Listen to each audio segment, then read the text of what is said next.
Kitabu kile cha Zaburi ya 92.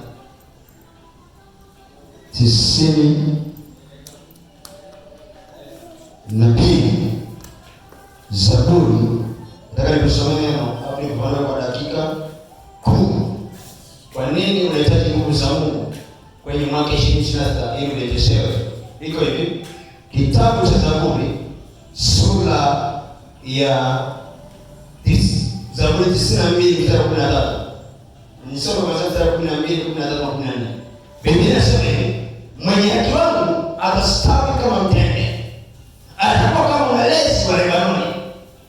Mstari wa 13 anasema waliopandwa katika nyumba ya Bwana watastawi katika nyumba za Mungu wetu. Waliopandwa katika nyumba ya Bwana watastawi katika nyumba za Mungu wetu.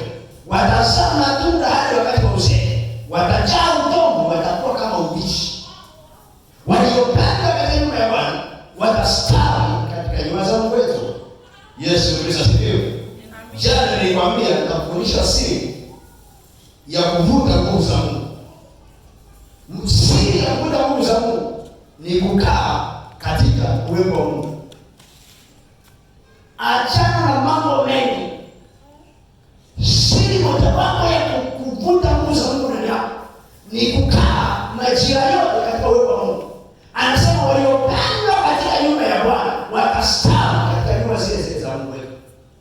Maana kila kukaa kwenye uwepo wa Bwana unatengeneza nguvu ya kupeleka kwenye biashara, unatengeneza nguvu kwenye huduma, unatengeneza nguvu ya kusuluhisha stahili kwenye roho, unatengeneza nguvu ya kukupa wewe kuvuka vikwazo mahali ambapo ulikuwa huwezi kuvuka. Kwa nini watu wanapoteza nguvu za Mungu? Kwa nini watu wanapoteza uwepo wa Mungu?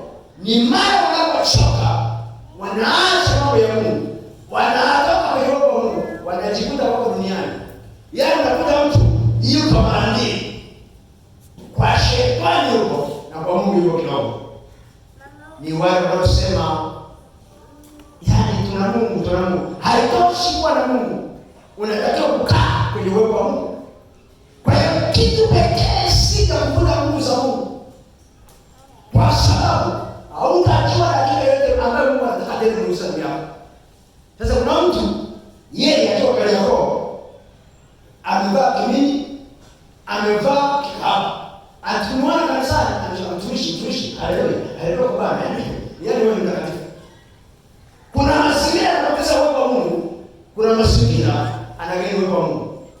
Sasa hivi angalia kwenye internet, watu wanakimbia kutoka 5G. Kwa nini? Wanataka internet iwepo muda wote.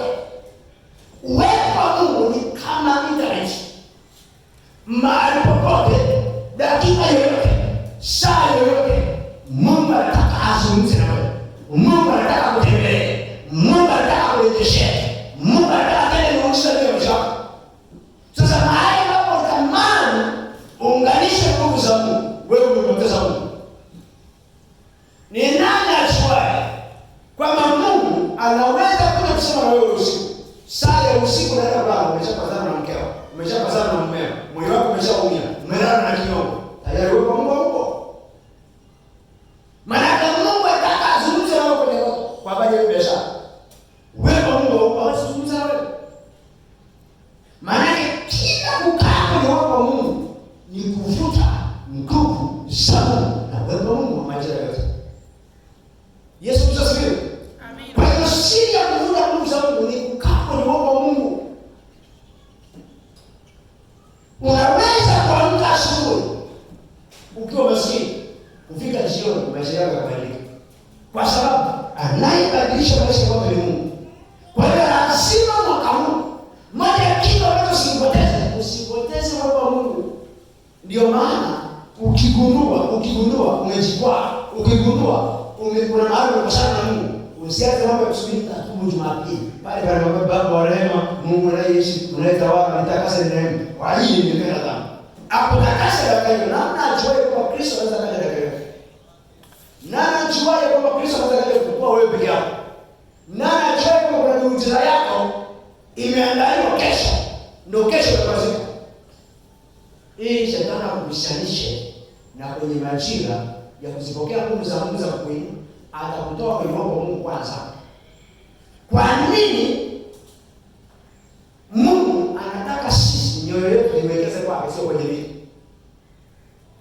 Ni pale ambapo vikipigwa vitu tutabaki salama. Yesu asifiwe. Amina. Jiulize, ikipigwa hiyo pesa ile inayotoka salama, hiyo biashara ikipigwa kutoka salama, mkeo akipigwa kutoka salama, watoto wako wakipigwa kutoka salama. Angalia Ayubu. Shetani alipotambua kwamba ameshikamana na Mungu, akatafuta sababu za kumtoa kwenye roho wa Mungu, akaanza kupiga vitu vyake. Alafu kila alipokuwa kipiga kitu moja, anabaki kitu moja mbele. Nimebakia mimi kukuletea taarifa. Kwa nini hizo taarifa? Ili muondoe kwenye roho wa Mungu. Anasema mtoto anachuna ng'ombe, si nini, wakati akapigwa, kwa hiyo pigwa. Nimebakia mimi mchungaji wa mwaka kwa hiyo kwa 10, kukuletea taarifa. Kwa nini anabaki? Kuja kuandaa maisha yako. Anza kwa Mungu, wewe sio Mungu, usiwe Mungu. Angalia, Ayubu akasema katika yote Ayubu akufanya upumbavu mbele za Mungu. Ayubu akumkosea Mungu. Ayubu akumkana Mungu. Ayubu alibaki Mungu. Ule uwepo wa Mungu kaenda vitu maarufu. Ndio maana tunapenda kuambia kuna kitu usipoteza magoli tumaini. Tumaini lako mbele za Mungu. Kuendelea kuamini na Mungu anakuja kukagua. Hata kama utapata leo, mwisho wako unaweza kupata. Kwa sababu kwenye siku ya mzunguko, kaa kwenye uwepo wa Mungu, ndio utakuta nguvu za Mungu. Nguvu za Mungu anastahili. Maana kila kukaa kwenye uwepo wa Mungu ni kujiungamanisha na muujiza. Yaani ni sawa watu tuko kwenye foleni wa dunia. Umekuta watu 99 wameshabanga madumu yao ya kuchota maji. Sababu umechelewa. Kwa Mungu hakuna aliye baya kuchelewa. Sikiliza. Wakati huko 99 wanaona umechelewa. Wewe endelea kukaa kwenye reli. Kaa kwenye reli. Maana kwenye roho wa Mungu. Kaa kwenye reli kesho. Kaa kwenye reli kesho kutwa. Kaa kwenye reli mwezi wa 7. Kaa kwenye reli mwezi wa 8. Maana muujiza wako unakuja. Sasa wewe unapata kwamba Mungu anasema, ngoja kuangalia kidogo. Ngoja nipate hela kesho kidogo. Ngoja nipige dini kidogo, nitatubu baadaye. Tayari umeshajiondoka ile uwepo wa Mungu na miujiza yake imeshaondoka. Mwaka huu 2026 ni mwaka wa kukaa kwenye uwepo wa Mungu, ni mwaka wa kushikamana na Mungu, ni mwaka wa kutaka nguvu za Mungu. Viko vitu vingi wapendwa vinainuka kutukatisha tamaa. Viko vitu vingi wapendwa vinainuka kutupiga. Paulo anasema tunauawa kila siku lakini hatufi. Kwa nini hatufi? Tumekaa kwenye uwepo wa Mungu, tumetuzwa na nguvu za Mungu, tumehifadhiwa na Bwana, tumesimama na kuzungukwa. Wema wa Mungu umenizunguka.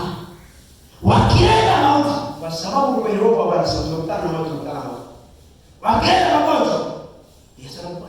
Maana lazima uwe ni mtu ambaye unakaa kwenye uwepo wa Mungu majira yote, saa zote, dakika yote, ili utayari kurejeshewa. Asifiwe sana. Amen. Kumwamini Bwana kwenye kiwango ambacho Mungu hawezi kuacha. Hebu sema kwa jina la Yesu. Nitakaa wewe mwako 2026. Roho Mtakatifu nitie nguvu mwaka huu 2026. Uwepo wako, nguvu zako, miujiza yako, matendo yako makuu yatembee pamoja na mimi katika jina la Yesu. Sema amen. Ukaa katika uwepo wa Mungu unavuta nguvu za Mungu. Ukaa katika uwepo wa Mungu utasababisha ustawi. Nasema waliokaa katika uwepo wa Bwana watastawi. Maana yake ni kwamba kila tunapokaa katika uwepo wa Mungu tunamwagiliwa. Hakuna mti uliokaa kwa Bwana wako anayemwagilia ukaamua kwamba utastawi kwenye majira yake. Hata kama majira yake usikumana kama mti ni nuni, hauwezi kustawi kwa sababu umekaa kwenye kumwagiliwa. Majira yake yatafika. Kwa hiyo unapokaa kwenye uwepo wa Mungu, vikija vitu vya kukachana vitaleta utasikia ndani yako kuinuka tena. Waliopanda katika nyumba ya Bwana watastawi katika nyumba za Mungu wetu. Watazaa matunda hadi wakati wa uzee. Sasa mbona mimi nimesema sikusoma tu utajiri unaosema kibali. Labda ningekuwa ni kijana wa miaka kama ngapi? Kama 18 ndio ningefanya hivyo. Trump ana miaka 76 na mkuu rais wa Marekani. Wewe umeshafika miaka 76. Sema mtu miaka 76.